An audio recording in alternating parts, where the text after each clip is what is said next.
নমস্কার, আমি সঙ্গমিত্রা। আমার এই সহজ রান্না চ্যানেলে আপনাদের সবাইকে স্বাগত। আজ আমি রান্না করছি আলু, কুমড়ো আর সজনে ডাঁটা দিয়ে দারুণ স্বাদের একটা নিরামিষ রেসিপি। আপনারা নিরামিষের দিনে খুব সহজেই বানিয়ে নিতে পারেন এই রেসিপিটি। প্রথমেই কড়াই বসিয়েছি, কড়াইতে দিয়ে দিচ্ছি সর্ষের তেল।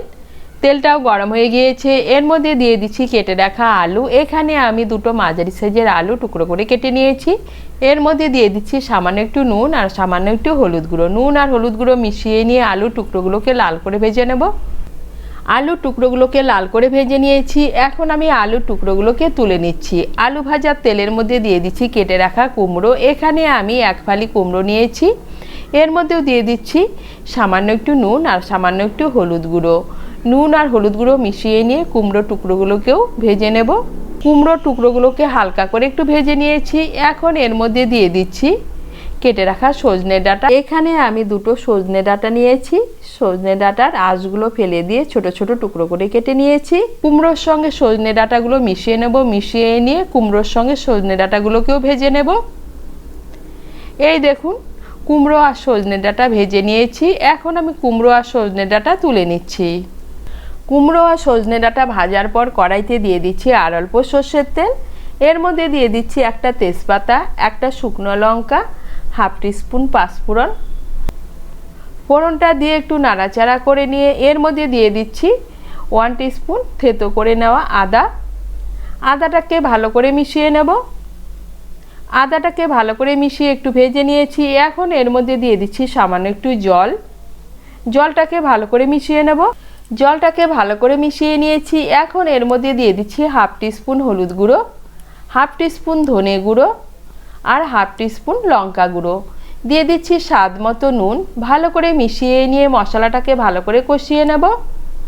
মশলাটাকে ভালো করে কষিয়ে নিয়েছি। এখন এর মধ্যে দিয়ে দিচ্ছি ভেজে রাখা আলু, কুমড়ো আর সজনে ডাঁটা।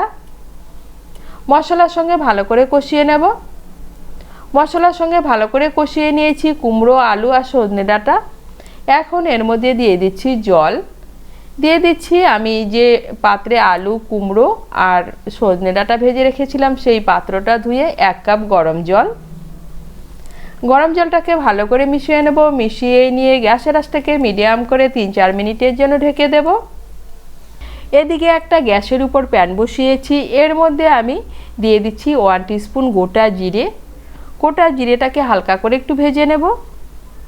গোটা জিরেটাকে হালকা করে একটু ভেজে নিয়েছি। এখন এর মধ্যে দিয়ে দিচ্ছি 2 টিস্পুন সাদা তিল। তিলটাকে মিশিয়ে নিয়ে গোটা জিরের সঙ্গে ভেজে নেব। তিলটাকে মিশিয়ে নিয়ে তিল আর জিরেটাকে ভেজে নিয়েছি। এখন আমি এগুলোকে নামিয়ে নেব। নামিয়ে গুঁড়ো করে নেব। আবার প্যান বসিয়েছি। এর মধ্যে দিয়ে দিচ্ছি সর্ষের তেল। এখন এর মধ্যে দিয়ে দিচ্ছি 1 মুঠো চিনেবাদাম। চিনেবাদামগুলোকে আমি ভেজে নেব। চিনেবাদামগুলোকেও ভেজে নিয়েছি। এখন আমি চিনেবাদামগুলোকে নামিয়ে নেব। এদিকে গ্যাসের আঁচটাকে মিডিয়াম করে সবজিগুলোকে 3-4 মিনিটের জন্য ঢেকে দিয়েছিলাম। আর এই দেখুন সবজিগুলো সেদ্ধ হয়ে গিয়েছে।